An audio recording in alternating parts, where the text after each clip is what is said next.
Salam sejahtera Malaysia, denyut nadi suara rakyat bergema di channel ini. Jangan lupa tekan butang subscribe, like dan share. Malaysia kita punya, cintai Malaysiaku, kita jaga kita.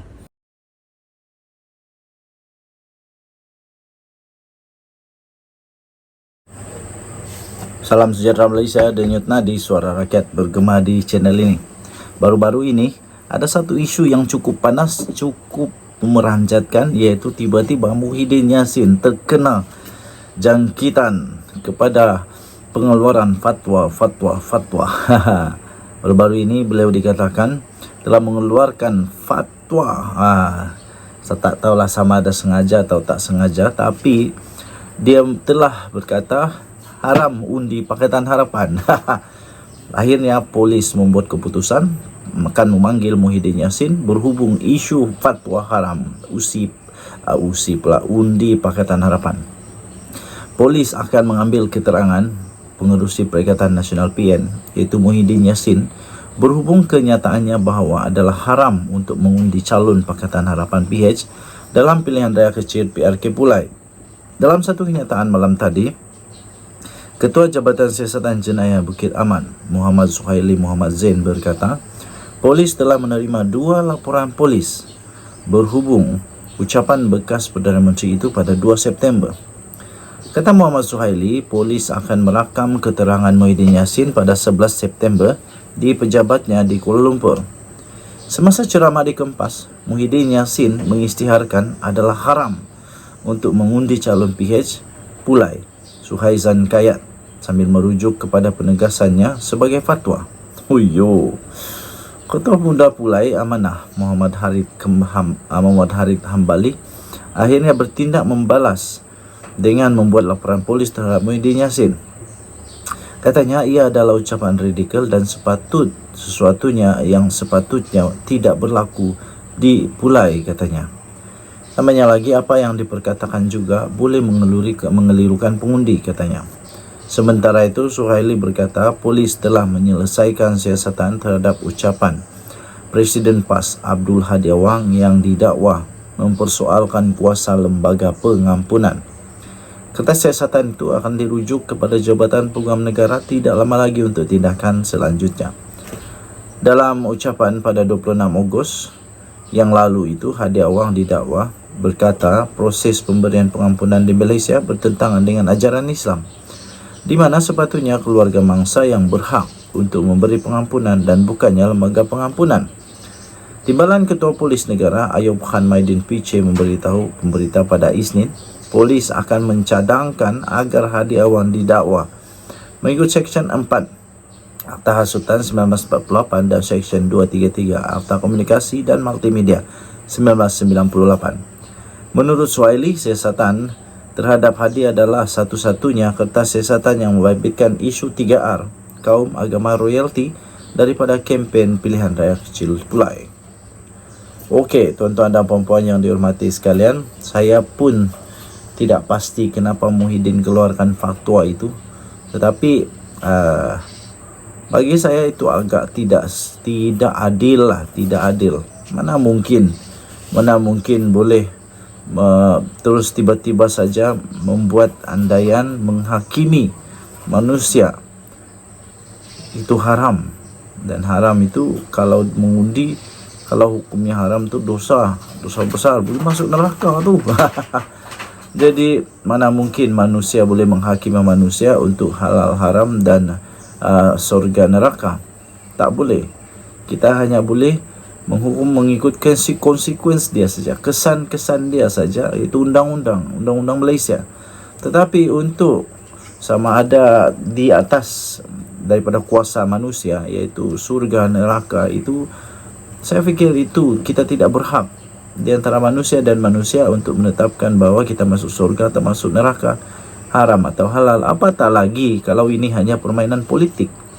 Persoalannya nanti kalau tiba-tiba Muhyiddin dan Hadi Awang bergaduh, kalau tiba-tiba PAS dan Bersatu berpisah, adakah itu akan tetap dipegang bahawa pengajaran itu atau fatwa itu tetap dipegang, ataupun itu hanya tinggal kenangan? Nah, nanti tiba-tiba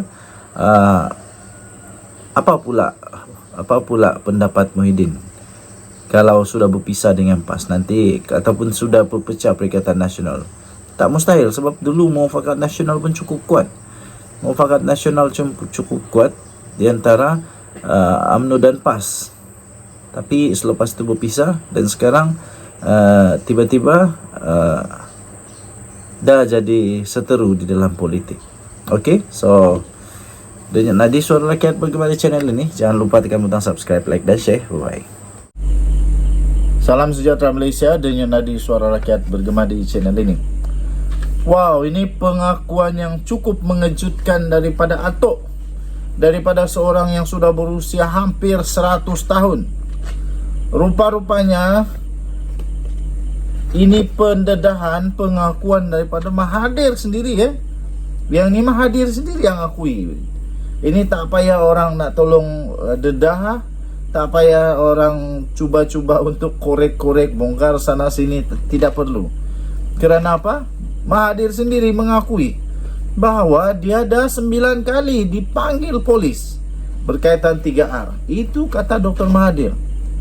Mungkin dia nak cakap dia ini sedang ditindas ke apa. Tapi bagi saya lihat tajuk ini, saya nampak di sana bahawa Mahathir memang selalu disiasat oleh polis berkaitan 3R. Kenapa? Kerana dia suka cakap tentang 3R. Sebab itu dah 9 kali kena panggil. Jadi polis pun tak akan panggil, tak akan panggil kalau tak ada apa-apa yang patut dipanggil. Tapi ini dah 9 kali dipanggil polis berkaitan 3R. Dah 9 kali dipanggil. Sepatutnya Mahathir dah bertaubat, dah berubah. Jangan buat lagi. Kenapa nak tambah sampai berpuluh-puluh kali kah? Tak baik tahu untuk teladan bagi generasi akan datang. Tak baik untuk jadi teladan daripada seorang tokoh negara Malaysia, tapi dah 9 kali dipanggil. Bayangkan, memang itu impression yang tak bagus lah bagi saya. Bekas Perdana Menteri itu berkata beliau tidak kisah berapa kali dipanggil polis. What? Tidak kisah? Susah lah kalau tak kisah. Nanti orang ikut susah. Susah. Nanti jadi teladan, jadi ikutan, susah, tak baik. Ini dapat menghancur negara Malaysia kalau terus menerus begini. Bekas Perdana Menteri Dr. Mahathir Mohamad berkata beliau sudah pun 9 kali dipanggil oleh polis untuk dirakam keterangan berhubung isu berkaitan sensitiviti kaum, agama dan institusi diraja 3R. Mahathir berkata nak siasat lah. Aku tak tahulah. Saya pun tak tahu macam mana cara dia punya slang lah. Antu sudah tua, jadi mungkin nak siasat lah. Nak siasat lah. Ini sudah 9 kali saya dipanggil, kata Mahathir. Selepas ini 10, 11 kali tak apa. Kita akan kira berapa kali dipanggil. Maknanya Mahathir mau berikan adakah Mahathir mau memberikan gambaran bahawa dia tidak akan berhenti untuk terus buat apa yang dia buat ini. Saya nak cakap juga untuk bangsa saya, katanya ketika berucap pada ceramah sempena PRK Dun Simpang Jeram di markas PAS kawasan Bakri menurut berita harian. Yang saya hairan, waktu Mahathir jadi Perdana Menteri dia tak buat ini.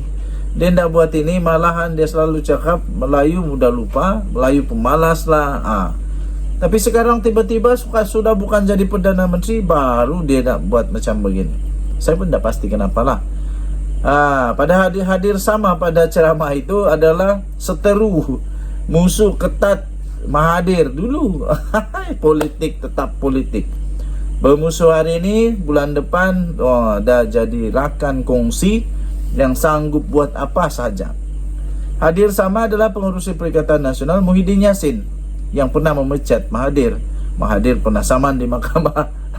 Presiden PAS Abdul Hadi Awang dan Presiden Gerakan Dominic Lau serta calon PN Dr. Muhammad Mazri Yahya. Ini barulah. Ini baru PRK Dun Simpang Jeram. Semua presiden datang. Muhyiddin datang, Abdul Hadi datang, Dominic Lau datang. Ini macam betul-betul lah pertandingan satu planet, satu galaksi datang bersama. Kenapa takut kalah kah? Saya tahu apa yang diucapkan sini. Di sini akan dicatat pihak tertentu. Saya kena panggil pula lagi. Kalau tanya kenapa cakap macam itu, jawaban saya senang saja, kata Mahathir. Kalau salah didakwa di mahkamah. Selepas itu bolehlah saya jawab di mahkamah, katanya. Sebelum ini polis memaklumkan Mahathir disiasat kerana disyaki membuat kenyataan cenderung menghasut bagi mendatangkan penghinaan atau perasaan tidak setia terhadap institusi diraja. Pengarah Jabatan Siasatan Jenayah Bukit Aman Muhammad Suhaili Muhammad Zain berkata, siasatan dibuat berdasarkan kenyataan yang telah disiarkan sebuah portal berita pada 6 Jun yang lalu. Dan jadi suara rakyat bergema di channel ini. Bye-bye.